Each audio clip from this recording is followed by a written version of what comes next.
Hey guys, OG Albina here, bringing you guys our WPF Delta Season 1 draft analysis. Yes, a brand new Wi-Fi league. For those of you who don't know and aren't active in the Showdown scene, WPF is probably the largest public, draft league server that there is. They run a ton of leagues every single year, multiple times a year.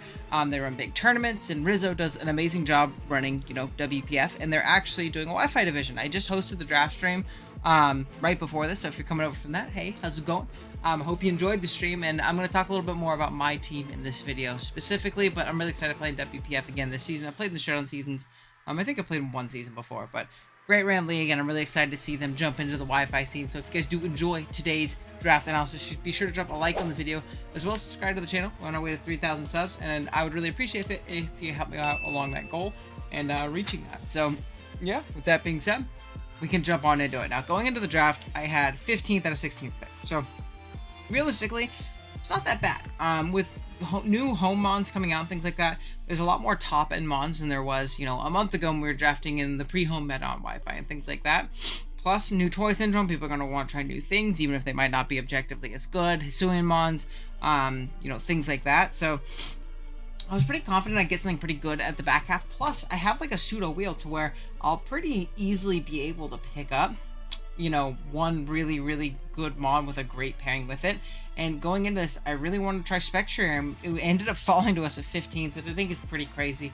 Now, Spec cannot Terra in this league, which makes it obviously a lot worse, but gaining access to Draining Kiss finally gave this Pokemon a means of hitting dark types, which means now I only have to worry about muscling through normal types, which is a lot easier in this dex. If you look at the Paldea dex right now, there's not a lot of good bulky normals, and now that I can hit dark types relatively hard with my strong special attack and gain a little bit of HP, that in conjunction with Will-O-Wisp and Calm Mind and Nasty Plot and Hex and Shadow Ball, and different moves like that, I'm going to be able to whittle down and break through these teams a lot easier. But the main thing with Spec is finding a way to break through those darks, those normals, and spreading passive damage through status and through hazards. And I was able to grab a Pokemon that did a lot of those things with the next pick, and it is a new Pokemon. I'm really excited to grab it, despite it being my least favorite design probably ever. And that is going to be Sneasler right here. Sneasler is going to be a poison fighting type. It's going to, have access to U-turn, which allows me to not only gain momentum, but break through those darks and normals for Spectre. Plus, it has access to Poison Touch, which means when I click U-turn in close combat, I have the potential of poisoning something. So great coverage that way. We can also go with Unburdened variants and, double our speed, and we go for like Sword Stance variants and sets and things like that. So there are definitely plenty of options when it comes to that, as well as just being our Terra captain this season. So we can Terra into any typing we want, whether it be fighting, poison, ground, ghost. There's a ton of different options that we can use with Sneasler right here. But the main thing also is going to be access to its move Dire Claw, which is basically just a whole bundle of shenanigans in one move. It gives the chance to, I believe it's paralyze, sleep, and poison our opponent.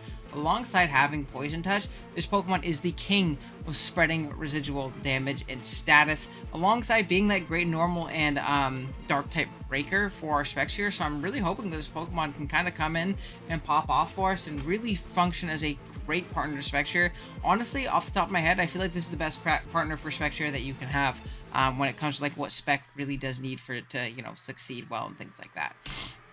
Next up, I ended up grabbing Sylveon. If you looked at the board, there is no fairy types left, and I really wanted to grab one.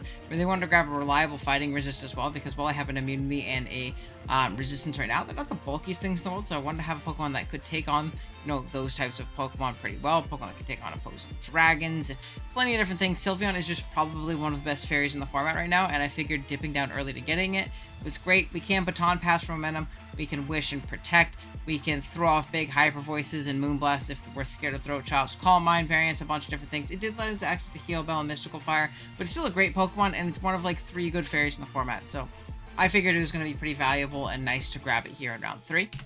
Round 4 went along. Again, I wanted to grab some more momentum, some more means of breaking through the things that Spectre does not appreciate, and switching into the things that Spectre doesn't appreciate, and that is going to be Zarude next. It is a Dark Resist. It is also a Ghost Resist as well, which we didn't have it to this point. It's a very reliable Ghost Resist.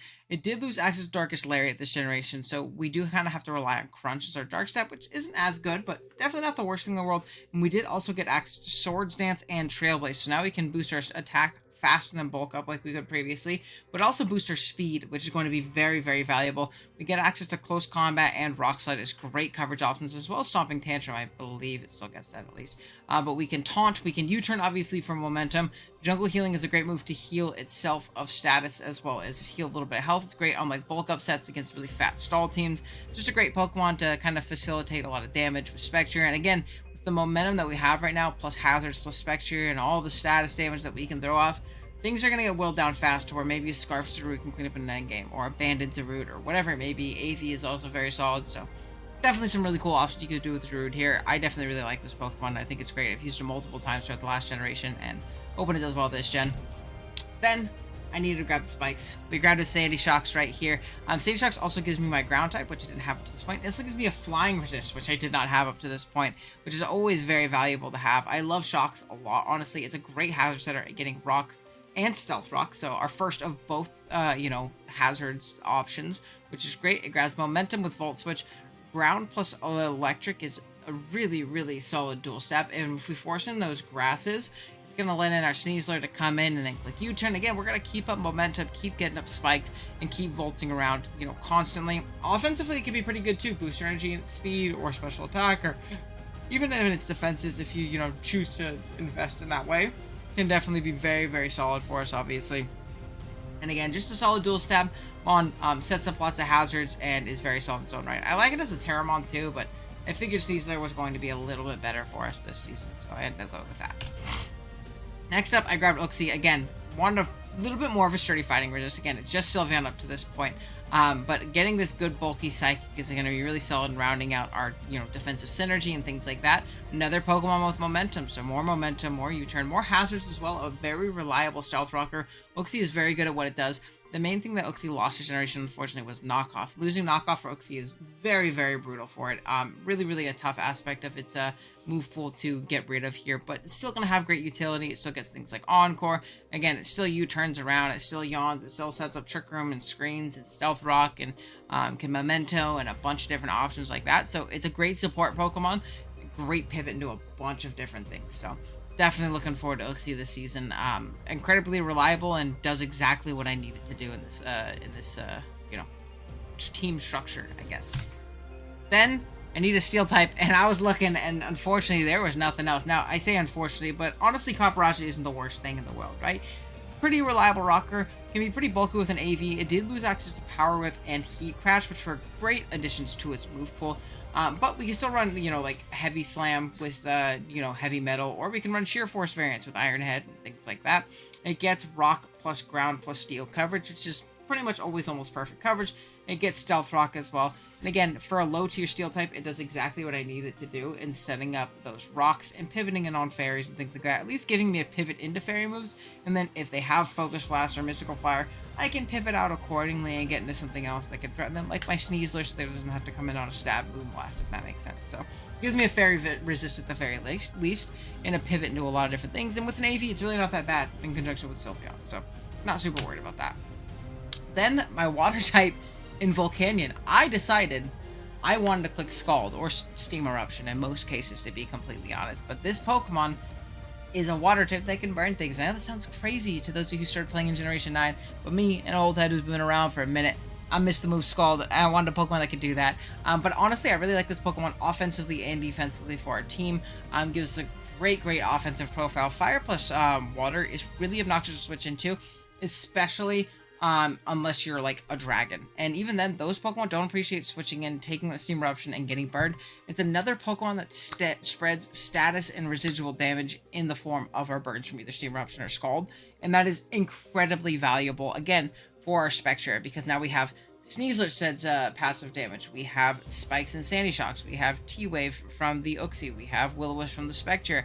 Now we have more burning ability from this. Our opponents are going to have a really tough time dealing with all the status coming their way, or they're going to be forced into 8 million Covert Cloaks a week, and that's obviously not advantageous either. So I'm really excited for that aspect of this team. I think it's going to be very annoying with hazards plus status chip for them to deal with something like a Spectre in the endgame, and I think I've really structured a really good team around Spectre in that regard. So super excited for Volk here.